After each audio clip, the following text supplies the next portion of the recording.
As a coach and as a player, you'll have many different interpersonal roles, but this is specifically for coaches, the interpersonal roles. Sometimes you have to be the dad of a team, sometimes you have to be the mom of a team. A player might need you as a friend sometime, and on different occasions you might be the big brother of a player, and it all depends on who the player is, their age, the background, the situation, and the relation with the player as well as your age, your background, etc. For example, if you're a young coach, you're not gonna be able to be the dad of a team as much as if you were older, because if when you start out young as a coach, you might feel that you want to make a difference in a team, but let's say if the team members are older than you, it's very hard to have the same amount of life experiences and so on. And one of those are a part of the leadership skills, when mentioning a coach as a leadership position. But what I'm trying to get to is when you have to be the dad of a team, you'll have to balance the environment. You have to lead them back on track and so on. And one of the many ways you'll give feedback as a coach or as a player is through negative reinforcement. That's actually the most typical way of giving feedback nowadays, at least in Overwatch. And the way it happens is, for example, imagine that you're playing a composition. You start out with it, no one says anything. Then you play it out. It doesn't go well, but let's say that a player or a teammate notices a mistake or a reason for why it didn't work, etc. It doesn't have to be a mistake, of course. Maybe it's just a counter you weren't aware of before, and so they point out, yeah, we shouldn't have done this. We should have done that. That's negative reinforcement because you want to reduce something and you add a stimuli. For example, it's the same as when you have a parent nagging on you because you haven't cleaned your room, and they're not going to stop until you clean your room.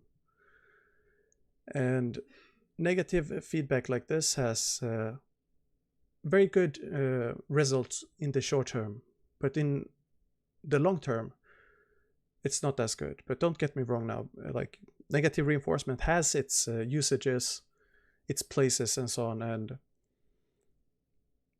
the reason for why it doesn't work long term is because you have to think about fatigue, stress, too much negativity, etc. And young players, they might not be able to counter that negative stimulus on their own. So, for example, if you have a player or a team that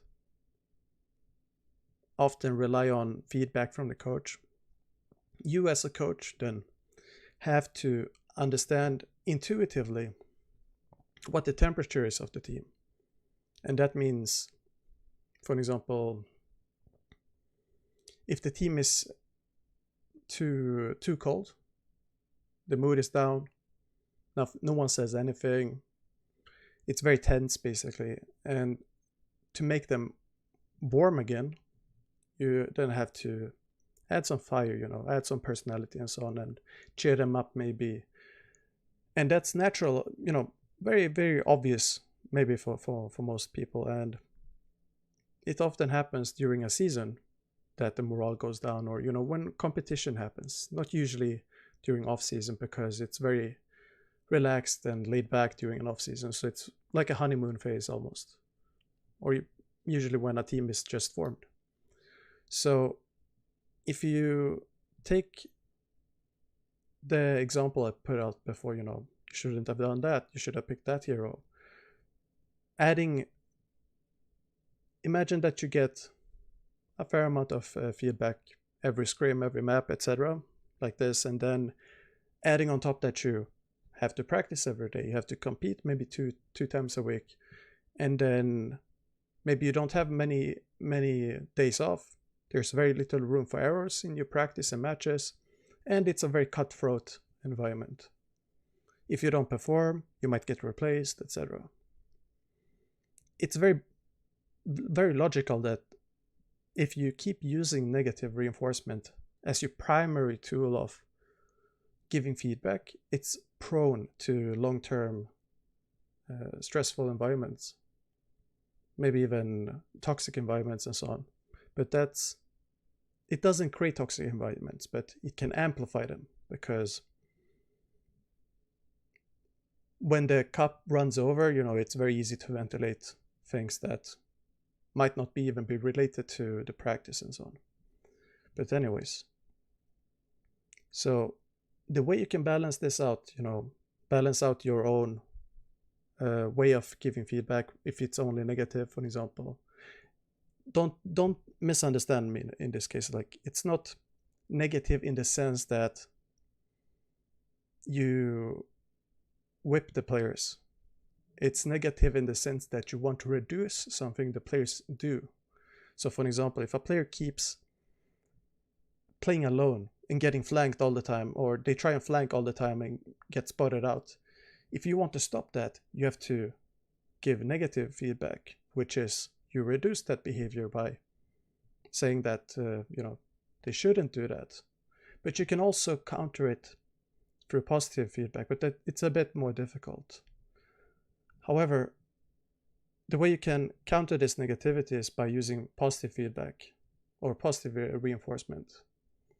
Positive reinforcement is when you see a player do something and you tell them, good job, great job doing that.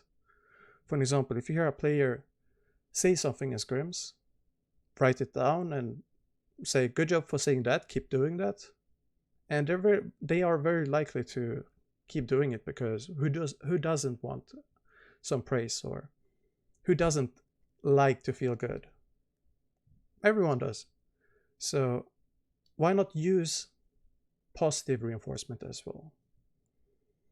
From my experience, it's very rare that I see positive reinforcement, and it's natural. Like it's a harsh environment in when competing in Overwatch, because there's a lot of competition. You don't have time to think about everything. You end up having to think about yourself, and it becomes a lonesome environment, sort of, even though there's tons of people around you. It's like every man for himself sometimes. And being a leader, as a coach, for example, or team captain or whatever, you have to be selfless. And when you want to be selfless, you have to give praise to others. You have to make others succeed. And you can't be selfless unless you truly want others to succeed. So for example, if you're a coach and you have an analyst or whatever, if you want them to change their behavior, you can condition them as well. Just like players, you say, don't do that instead, good job on that, etc. But keep in mind that just as a player, has a balance of positive and negativity, the same goes for staff. Like, you don't want to put your analyst or assistant coaches, etc., too low down or too high up. Same for players. Like, there's too much positivity sometimes. And the way you can recognize that is by becoming aware of how much chaos there is, basically, because positive feedback leads to it leads to creativity, and being able to express yourself. And sometimes, it's good to have fun and so on, but there's certainly times where it can be too much fun or too much play. For example, if you're preparing for a match and you have a couple of players joking around in scrims, wasting away 50% of the practice time, maybe you can let them have some fun. You don't want to completely remove it and make them basically emotionless robots. You don't want that. But you don't want them to drain your resources as well.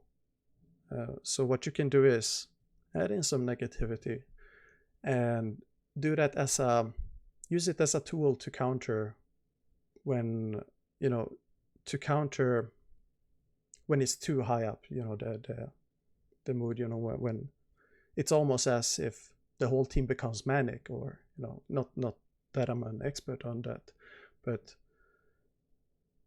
I just can't find any other words for it to describe it right now, but it's something that you feel in your gut, basically, when it's over the top, or whatever it's called, both when it's positive and negative emotions.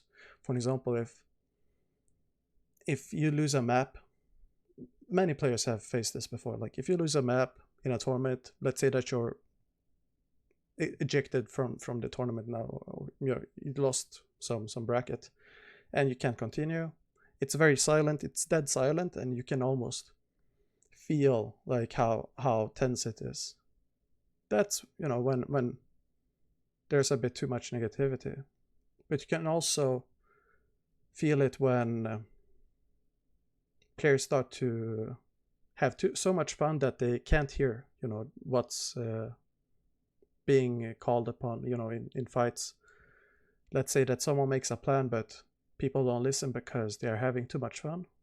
Well, that's a problem, because now you start to isolate, or not isolate, but you start to tunnel focus and so on. And yeah, you just try and counter it, and you have to find a balance by trial and error as a coach, as a player as well, but it's more of a coach job. And you can study this as much as you want, but unless you have the intuitive feel, like the gut feeling of when it's too much or too little, etc., you won't be able to put this into practice. And it requires failing sometimes and taking the risks as a coach. Like, you want to take risks, it's good, but you have to learn from the mistakes as well, and not keep them and not make them hold you back, basically. You don't want to become resentful.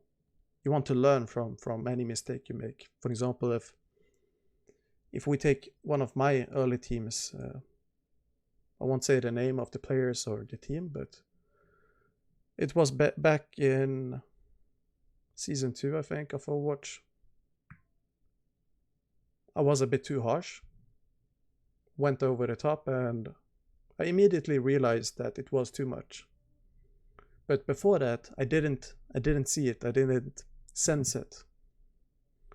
And these are mistakes that you have to make at some point in your career, otherwise they will come, and you have to understand that you can be very harsh, but you want to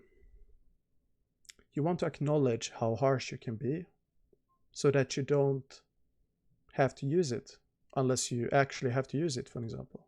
If that makes sense. It's like martial arts. You don't want to have to hurt someone without being aware of it happening.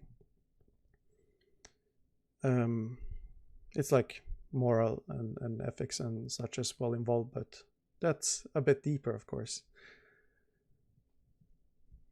It's just an introduction right now, but I'll dive deeper on this in upcoming videos. So in upcoming videos, I'll bring up some more experiences, examples, how you can chain different reinforcers. For example, you want to create some feedback loops sometimes, for positive feedback loops, so that one positive thing happens and then it causes another one to happen, etc., etc. And it's a part of like how snowballs happen, for example, in game. One good thing happens, it causes another good thing to happen, and it keeps going until it either stops by interference from enemy or whatever, or the game simply ends. But yeah, hope you like this intro, and stay tuned for more.